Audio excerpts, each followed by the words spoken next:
shimmy and why say with him. Yaya want him. What couldn't say hey? Oh, Nana. Who do we who saw the Yaw Sarpong Chimpana?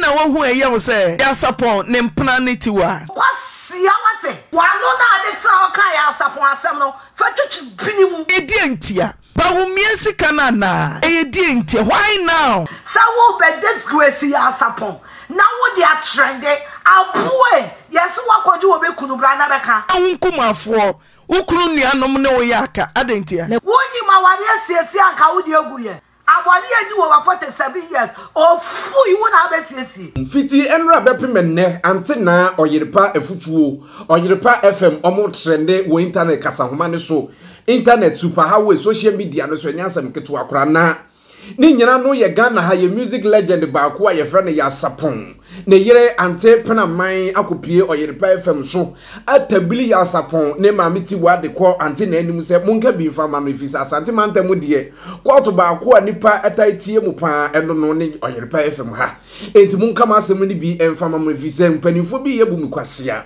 na fiti breka kreni ani ye music legend ye friend Yaw Sarpong ti ye niama ne bobeto dwache ne muse papa yi ne ho mfa no ne ho dodo no eni ye te ne tibia mu kura no kura ne nyame ne ne bonzam atiko enhye da enko yi mfa ma ne sa papa yi ni mfoni ni bi ne da school so no nti Ghana fo bebre nom ne Ghana ha fans fo a edo papa yi bompa ya se papa yi ebesamba ne tibia mu biem de enwumpa de ababesom yen na didimu na donation sunso akwa papa nche ma Ghana mampani abedi akire Alhaji Dr. Babumia it is possible digital mind papa yi NMPP empanifo bi ekọ papa yi na ase kwachia no ebisa de wa ne mpom etie na no kura mu no na Ghana mampani abedi akire donate sikabotene bi amempese mebo ne dinde ma papa yi yese ho ana eye mentime ho ase bi asi wo ho ma eno nam so Yaw Sarpong yire ye frɛ no Maame Pinamang ede Yaw Sarpong no kokot eye na Auntie Naa anim koka kire eye mpanifo se sika no Kwasia bo ye ba mu efise Maame Tiwaa ade bibi atan na ni ase mpanifo nka na ase ni bi emfama no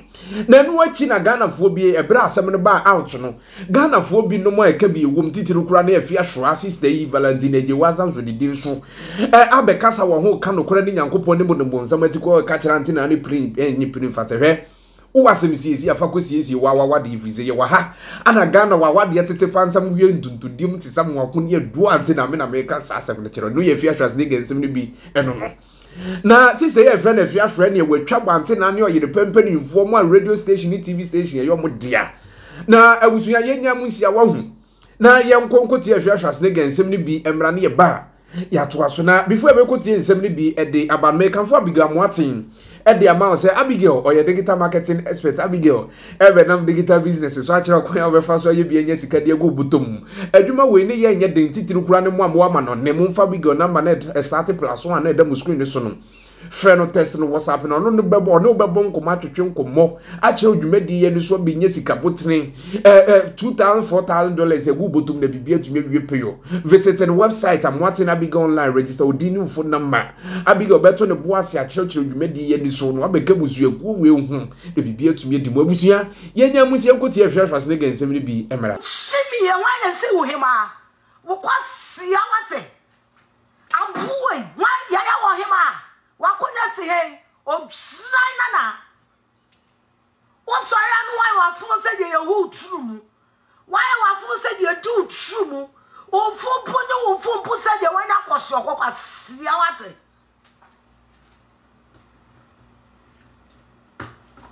wa no na de tsa o kan Yaw Sarpong asem no fa twetwe binimu wa no na wotna wo platform time so no sa wo be disgracing Yaw Sarpong na wo dia trende aboe yeso wakoje wo be kunu bra na beka aboe yeso wakoje wo be kunu bra na beka eya da na akoye secret wedding o shine eya da no wa ware agu ye wonyi ma ware asiesi anka wo di agu ye wonyi ma ware anka wo di agu aboa abori edi wo 47 years ofu iwu na abesiesi o Kwasia ni mu o de platform ni pa ya ni jaro wo Kwasia nkasa wo ya aboa ni pa no ye platform ya ni jaro wo nim nya sa kete enu wa fo ne se so Kwasia fo enu do wo ma beguo because o ye bemo tu akote and your bow with your chaba, and come on to you Kwasia Samsa.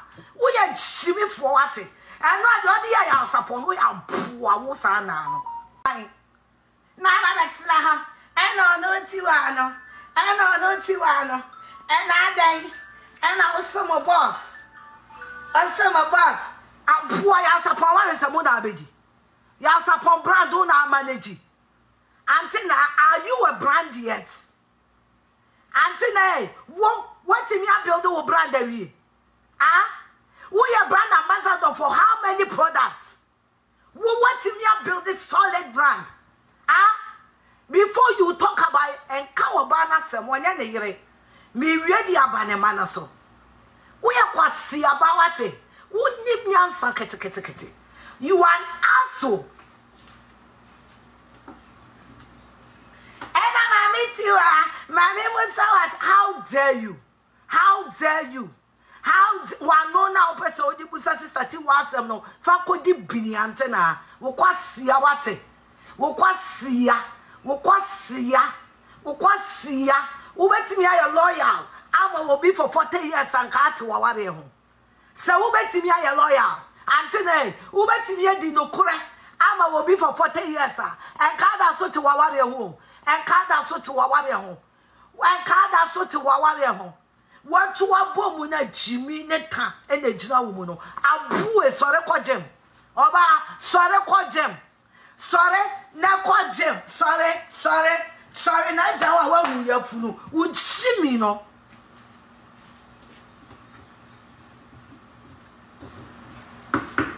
What to be translated discussing Bibia? I want to be discussing overweight on. What to be translated discussing Bibia? Montimin discuss was sending Paco Jim, no ya pomude. Monco Jim went sent him up on Jimmy drama Musa Fatano. Moya was Titu wouldn't suffer no Kwasia papa. And to suffer Kwasia not to wait a pie fellow. Now come sorry, now when you were bano, I quite sorry for you. Now could see as an uncanny you. Mokasi to one perform fans at my enemy. Muni musama bedru ye nimu dako. Muni monsama e bedru ye nimu dako. Aye kuma sam ye tnase esiesi asam no kuno. Because okokot mpa ye wo bibia ye friend ADR alternative dispute results. Enya sem nyina na judge tna soka. Enya sem nyina na judge o tna soka.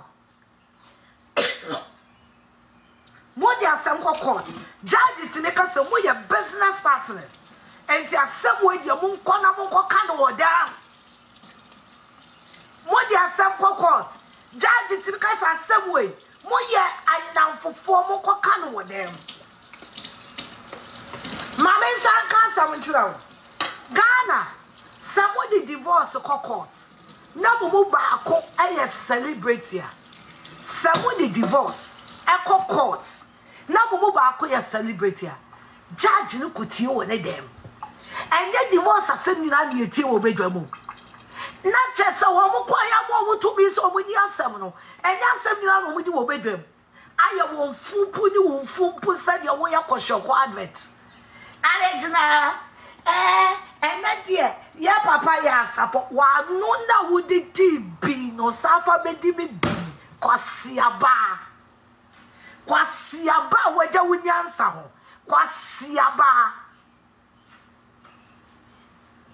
we are Kwasia pa wo Auntie Naa no we are Kwasia papa we are Kwasia papa you are fooling people. Everybody can sit on radio and raise 1 billion 2 billion for people. Get it in your head. Asante bi ebo trotro I am so be our city to be an edron. I am brand ambassador for wine. Auntie Naa the company be na signing no so ye nyansa dia. Company be ye Auntie TV so Nigeria for be kind scarresi and from Adwuma. We are what I am jealous of the chassis. Mokasa Kwasia bia ne pete yes or no. Kwasia bia enti ade no ye na no die we die on. Kwasia die no me ye na no. One stop on Yoruba FM 4 production. say yam fani die ama sofo na o Yaw Sarpong na ase no yam fani die emma no na yam ko sofo na ase ni nko tie die ko so what stop them and Kwasia 40 samo enti na say Ghana's ka form support obia and Jimmy 40 say one thing na and Kwasia 40 sam woni sofo aboa no panyine na ohianti wada ni Jimmy di wachi no monti na obia ntimi muwa obia no enu ti na say muasa no enu ti na say muasa no monyi de enti Ghana politicians muwa obia omo boa ma say ya na mo de be omo boa ma na ba wo ya ba osika enti ba wo ya sika no enti ba wo ya say no de ma no say ya na ba wo ya de ma no say ya boy Auntie Naa boa say no de ma no en Kwasia keka say now o say Kwame despite now o donate moja free every year now o twi moja e de mal kolebu any 37 free obi asika nka ho Maame kai wo say o say Kwame despite anyway say ni busu ani hia moja o wo sika pa wo di betobi and so no more organize free blood screening and blood donation every year koto this way ni million ni nyama de chechenko for free and Kwasia say nti wo magyan Ghana for suni e ba ye jimie ni en Kwasia sem edi anu si papa no so ne wagyan na doctor ba wia na obi fofo ba yare ama ba wumi akoma ni scam ma hwe wanti na unyanse so papa say ase akasefo bebre nim nyansa ante na wo ka ho akasefo no ma jimi no na di wo manim kan akasefo totoro bobofo nim nyansa ante na wo na di kan wo ye jimifo de anu a wo ye ne de na abetimi ya afa ho de anu a wo ye ye no wo ye wie ye no wa akofa ya asapo efa asori fi ho wo nim nyansa you are such a stupid woman you are such an scallywag. You are such a nincompoop, an empty-brained asshole. You lack what we call wisdom. You lack intelligence. You lack intellect. You lack courtesy. What my dear was like it? Ethics of the media. You lack it. You lack ethics of the media. You do fucking lack it. Mogasi so camera ni Jimmy on. Ye be a phone na say I want come to Yoruba FM. But no what you need Jimmy. You lack ethics. Kwasia. Yes, how you will survive this industry for 10 years. Or Jimmy Fue. Auntie Naa Bue. Yes, how people will entertain this your stupidity for 10 years. So I could find Yaw Sarpong. Now come and say, I am me now. I look back. The root of lawyers are better. We are poor at it. Yaw Sarpong yari and I says Kano. Now I reply from no winning. Yaw Sarpong or yari and I see why video. Now I says Kano. I reply from no winning. No winning. We are moi. We are bad Jimmy for. Well, say ya wutiano, utru mu ba bon pa, want na. Uba yo bi a wunti ni dia wo na bo atwutwu. Wa ha mu kan. Yes, what you obi kunu. Be ya story no. Wa ha mu nya nyan ante na. Wa ha mu kan. Utru mu kan. Yes, what you obi kunu be trans na ka. Wonye ma ware asiesie na wuja aware. Wonye bo ho. Ana wo sere de apro eda mochire. Wonye bo ho na ase apro. Kwasia. Stop because video ya me boy. Me boy Yaw Sarpong on Tiwaa. And video ne ba ye. Yaw Sarpong on Tiwaa. Ba na video ne ba ye. Relationship be na wo ne ntem. Tiwaa because me Tiwaa se mo yen so program yi so. But kakra minimum. I have to listen to the show from the start. Personal Jemfo we are boaba. Who can say ministry here? I should listen to those idiots. We are Kwasia. I listened to enough. And the enough is she has no gas, no effrontery to discuss Yaw Sarpong. When Yaw Sarpong is not in the mental position to defend himself, he has no effrontery to discuss Yaw Sarpong. When Yaw Sarpong is not in the mental state to defend himself, that is enough for me to know. Men kwasha Auntie Naa Jimmy for Moka say me twa Kwasia for with TV so. Men fam se kan koto TV en kwasha Kwasia for. Mona munyim dia munyim TV be yo. Wan Jimmy pass over ka ta asem no. Men kwasha Auntie Naa. Ka say mo abu anti ye nyina ye moa ho. Mo abu anti no. Ye nyina ye moa. Moka say mo amu anti no. Wa buanti nyina ya moa. Wa buanti nyina ya moa. Only rights, only any room. Only rights, only any room to discuss Yaw Sarpong. Whereby Yaw Sarpong who abetire no. Abesiriska no wama. Yaw Sarpong who abetire no. No abesiriska. Na wa yire pa muwe. Money mu ona buano, mama no. Ja go and watch the whole show. Muni she yo, muni adwuma, emua. Meme nko show yepa. We ya Kwasia papa na YouTube kura me hwe. Mem family TV nko show yepa. Mo ya Kwasia fo papa. Obi o show yepa bia we ejimi fo. Obi o hesa Auntie Naa program bia o kura low IQ. Obi any wa wodwen kwa akira sa program no hwe. Obi any wa wodwen kwa akira sa program no hwe. All because our be a problem. And it's a when problem no want me ni fiefo anka. Na de call in pa we ya boa. Omo mo transe so hwe no mo ya moa. Enkwasiafo na hwe yire pa o. Wa woni petit to be so to wa hwe yire pa. Enkwasiafo ajimifo.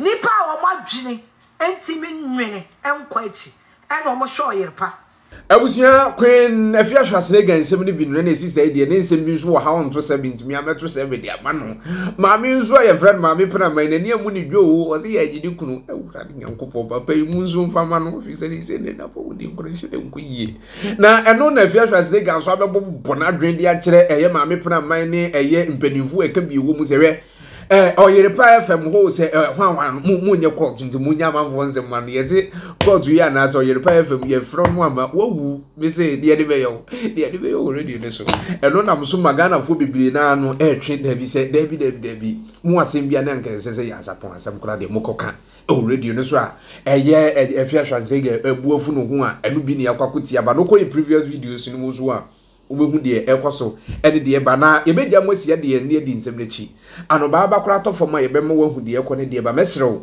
so ba no subscribe na busua na tumi akoso ayekese na before ebe kra mo am yakɔ no me kanfo Abigail mo aten de ama wate say Abigail oye digital marketing expert Abigail benam digital business so akere kwan obefa so nya sika botena de egu botom na ye say adwuma we ne ye nya den odi ane so benya phone no strong internet fa Abigail number na starting plus one na the screen so no ene ne monko mo twetwe nkomo beto ne boase akire dwumadi ani so na wo so watumi nya sika botire $2,000 $4,000 $5,000 a week a day and as a month de egu botum na bibia tumi awie peyo mo abrochire mo adwuma we wo ye home ka adwuma we ye wo dia call the website and what in Abigail online register odin o phone number beto ne boase akire dwumadi we ani so na bibia tumi dimu ya friend dan Kwesi principal amantem so tendi kanfu nyame eya doma da se ne ye bi die hye mo ba wa subscribe wa share buso na tumi akoswa yes